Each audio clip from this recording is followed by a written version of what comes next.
காட்டுல சீலுங்கிற கழுகு வாழ்ந்து வந்துச்சு.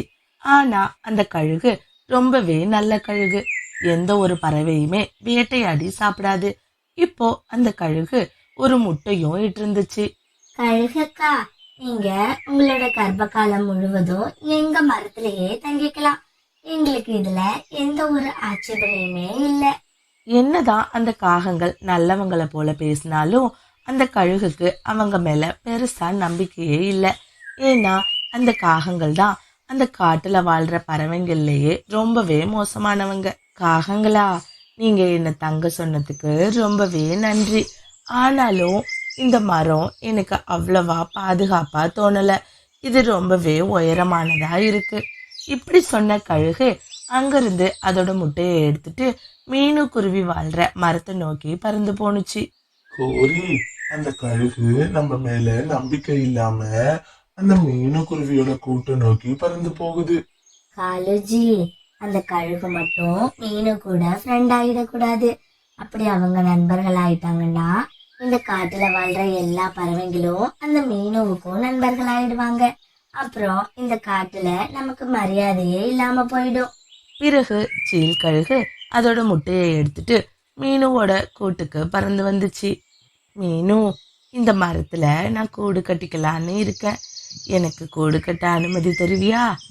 ஐயோ கழுகக்கா, இதுக்கெல்லாம் என்கிட்ட எதுக்கு அனுமதி கேக்குறீங்க? இந்த காடு எல்லாருக்கும் பொதுவானது. நீங்க தாராளமா இங்கேயே கூடு கட்டிக்கலாம். பிறகு அந்த கழுகு மீனுவோட கூடு பக்கத்திலேயே அதுக்கான ஒரு கூட்டையும் கட்டுனுச்சு. பிறகு அந்த முட்டையோட அந்த கூட்டிலேயே வாழ்ந்து வந்துச்சு. தினமும் பறவைங்க 2 பேரும் ஒன்னாவே உணவு தேடி போவாங்க. எங்க போனாலும் 2 பறவைங்களும் ரொம்ப ஒத்துமையா ஒன்னா போயிட்டு வந்துட்டே இருந்தாங்க. ஒரு நாள் பறவைங்க 2 பேரும் ஒன்னா நெல்வயலுக்கு உணவு தேடி போனாங்க. அப்போ அவங்கள அங்க பார்த்த கோரி அவங்க பக்கத்துல போனுச்சு. என்ன கழுகக்கா, எப்படி இருக்கீங்க? ஆமா, நெல்மணிகளை பறிக்க வந்தீங்களா?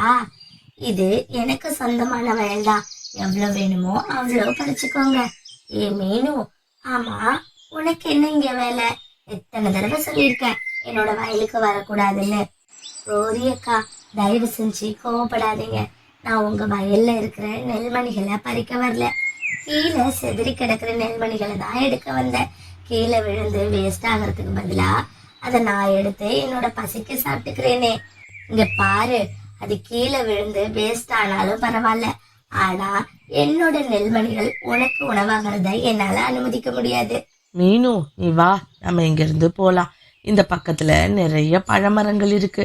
இன்னும் கொஞ்சம் தூரம் போனோம்னா நமக்கு எதுனா ஒரு பழமரம் கிடைக்கும். நாம அங்க போய் சாப்பிட்டுக்கலாம். நீங்க எங்க போறீங்க? நீங்க இங்கேயே தானியத்தை சாப்பிட்டுக்கலாம். இல்ல கோரி, எனக்கு உன்னோட தானியங்களை சாப்பிட்றதுல விருப்பம் கிடையாது. நீ என்னோட தோழிய இதை சாப்பிட அனுமதிக்கல. அப்படி இருக்கும்போது நான் மட்டும் எப்படி நெல்மணிகளை சாப்பிட முடியும்? என் தோழிக்கு அனுமதி இல்லாத எந்த ஒரு பொருளையும் நானும் சாப்பிட மாட்டேன் அப்படின்னு சொல்லிட்டு பறவைங்க 2 பேரும் அங்கிருந்து வேகமா பறந்து போனாங்க. ஓஹோ, கதை இப்படி போகுதா? 2 பேரும் அந்த அளவுக்கு க்ளோஸ் ஃப்ரெண்ட்ஸ் ஆயிட்டீங்களா? இருக்கட்டும் இருக்கட்டும், இன்னும் எத்தனை நாளைக்கு இப்படி இருக்கீங்கன்னு நானும் பாக்குறேன். இப்படியே நாட்களும் நகர ஆரம்பிச்சிச்சு. கொஞ்ச நாள் ஆனதுக்கு அப்புறமா ஒரு நாள் பறவைங்க 2 பேரும் நதிக்கரையில தண்ணி குடிச்சிட்டு இருக்கத கோரிக்காகவும் பார்த்துச்சு. உடனே ரொம்ப வேகமா அங்கிருந்து கிளம்பி பறவைங்க வாழ்ற மரத்தை நோக்கி போனுச்சு. அங்க போன கோரி 2 முட்டையையும் பார்த்துச்சு.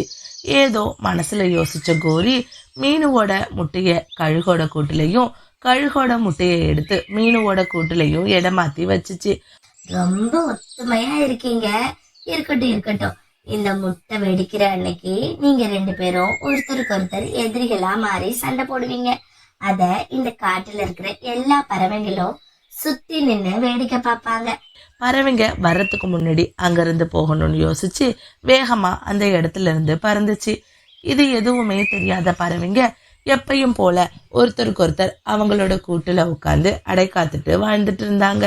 இப்படியே கொஞ்ச நாளும் போனுச்சு. இப்போ காட்டுல வெயில் காலம் தொடங்கினுச்சு. மீனு, இன்னும் உன் குழந்தை வெளியில வர்றதுக்கு எத்தனை நாள் இருக்கு? என்னோட குழந்தை இன்னும் 5-6 நாள்ல வெளியில வந்துருவா. ஆமா, உன்னோட குழந்தை எப்ப வெளியில வரும்? எனக்கும் இன்னும் 5-6 நாள் தான் மீனும் இருக்கு. ஆனா என்னால இந்த வெயில சமாளிக்க முடியல. என் குழந்தைய இந்த வெயில்ல இப்படி வீடு இல்லாம கூட்டுல வளர்க்கறதுக்கு எனக்கு விருப்பம் இல்ல. அதான் வேற எங்கேயாச்சும் போயிடலான்னு யோசிச்சுட்டு இருக்கேன். என்ன சொல்ற தோழி? அப்படின்னா நீ என்னை விட்டுட்டு போக போறியா? ஆமா, நீ எங்க போறதா இருக்க? எனக்கு அதை பத்தியெல்லாம் எதுவும் தெரியல மீனு. ஆனா நான் ஒரு பாதுகாப்பான இடத்துக்கு போகணும்னு நினைக்கிறேன். அப்போதான் என் குழந்தைய நல்லபடியா வளர்க்க முடியும். மறுநாள் காலையில பொழுது விடிஞ்சதும் சீழ்கழுகு அந்த இடத்துல இருந்து வேற ஒரு பாதுகாப்பான இடத்தை நோக்கி பறக்க ஆரம்பிச்சிச்சு. சீல் போனதை நினைச்சு மீனு ரொம்பவே மனசு வருத்தப்பட்டு அழ ஆரம்பிச்சா. சீழ்கழுகு தான் முட்டையை எடுத்துட்டு போறத அந்த காகங்கள் பார்த்துட்டாங்க. கௌரி, அங்க பாரு, அந்த சீல் கழுகு தன்னோட முட்டைய எங்கேயோ எடுத்துட்டு போகுது. ஆமா காலுஜி, அந்த கழுகுக்கும் மீனுக்கும் ஏதோ சண்டைன்னு நினைக்கிறேன். ஆமா, அது என்ன சண்டை போட்டிருக்கோம்? சரி வாங்க, எப்படியாச்சும் நம்ம அந்த மீனு கிட்ட போய் பேச்சு கொடுத்து என்ன நடந்துச்சுன்னு விசாரிக்கலாம். மீனுவோட கூட்டுக்கு போன பறவைங்க அங்க என்ன நடந்துச்சு அப்படின்னு சொல்லி விசாரிச்சாங்க. அன்னைக்கு ராத்திரி பொழுதும் வந்துச்சு. காலுஜி, இந்த பறவைங்களை பிரிக்கிறதுக்கு நான் ஒரு பெரிய பிளான் ஒண்ணு போட்டு அதை பண்ணிருக்கேன். ஆனா இந்த பறவைங்க என்னடானா தன்னாலேயே பிரிஞ்சு போயிட்டாங்க அப்படின்னு சொல்லி கோரி முட்டைய மாத்தி வச்ச விஷயத்த காலுஜி கிட்ட சொன்னா. நீ கௌரி, நீ பலே கில்லாடிதான். ஷபாஸ் கௌரி, நீ பண்ணின இந்த வேலையை நினைச்சு எனக்கு ரொம்பவே பெருமையா இருக்கு. ஒரு நாள் வேடன் ஒருத்த மீனு வாழ்ற மரத்தை வெட்டலான்னு கோடாரியை எடுத்துட்டு வந்தான். எப்படியாச்சும் உயிர் தப்பிச்சாகணும் அப்படின்னு யோசிச்ச மீனு வேகமா தான் முட்டையை எடுத்துட்டு அந்த மரத்துல இருந்து ரொம்ப தூரம் பறந்து போனான். அங்கிருந்து கிளம்பின சீழ்கழுகு ஒரு பெரிய காட்டுக்கு வந்து சேர்ந்துச்சு. அங்க நிறைய அடர்த்தியான மரங்கள் இருக்கிறத பார்த்து அந்த மரங்கள்ல ஒண்ணுல தன்னோட கூட்டையும் வச்சுச்சு. ஒரு நாள் வேகமா மீனுவோட முட்டை அசைய ஆரம்பிச்சிச்சு. அதுல இருந்து அவளோட ஒரு குழந்தையும் வெளியில வந்துச்சு. என்ன இது? இந்த குழந்தை கழுகு மாதிரி இருக்கு. எப்படி இந்த தவறு நடந்திருக்கும் அப்படின்னு சொல்லி மீனும் யோசிக்க ஆரம்பிச்சா. அதே நேரத்துல அங்க கழுகோட முட்டையும் வெடிச்சு அதுல இருந்து மீனுவோட குழந்தை வெளியில வந்துச்சு. அட, என்ன இது? மீனுவோட குழந்தை மாதிரி இருக்கு. ஆமா, இந்த முட்டை எப்படி மாறி இருக்கும்? இந்த தவறு நடக்க வாய்ப்பே இல்லையே. மீனும் மாத்தி வச்சிருக்க மாட்டா. ஏன்னா அவ ரொம்பவே நல்லவ. கண்டிப்பா இது அந்த காகத்தோட வேலையாதான் இருக்கும் அப்படின்னு சொல்லி யோசிச்ச கழுகு அந்த குழந்தையே பார்த்துட்டு இருந்துச்சு. என்னதான் தன்னோட குழந்தை இது இல்லை அப்படின்னாலும் மீனு மேல இருக்கிற பாசத்தால அவளோட குழந்தைய தன்னோட குழந்தையா வளர்க்க ஆரம்பிச்சா.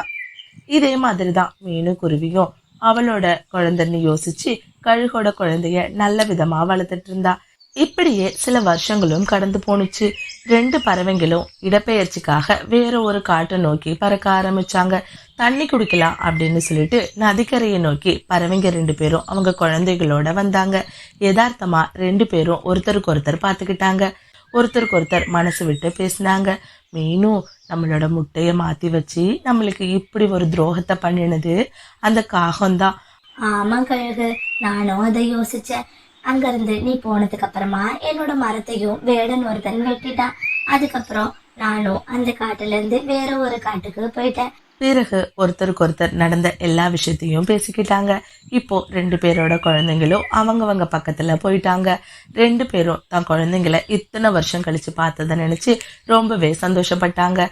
அன்னையில இருந்து பறவைங்க 2 பேரும் அந்த காட்டுல ஒரே வீட்டுல ஒத்துமையா வாழ ஆரம்பிச்சாங்க. இந்த ஸ்டோரி உங்களுக்கு பிடிச்சிருக்கோன்னு நினைக்கிறேன். பிடிச்சிருந்துச்சுன்னா லைக் பண்ணிட்டு இந்த மாதிரி நிறைய ஸ்டோரிஸை பார்க்கறதுக்கு மறக்காம நம்மளோட சிட்டு பேர்ட் ஸ்டோரிஸ் சேனலை சப்ஸ்கிரைப் பண்ணுங்க. தேங்க்ஸ் ஃபார் வாட்சிங்.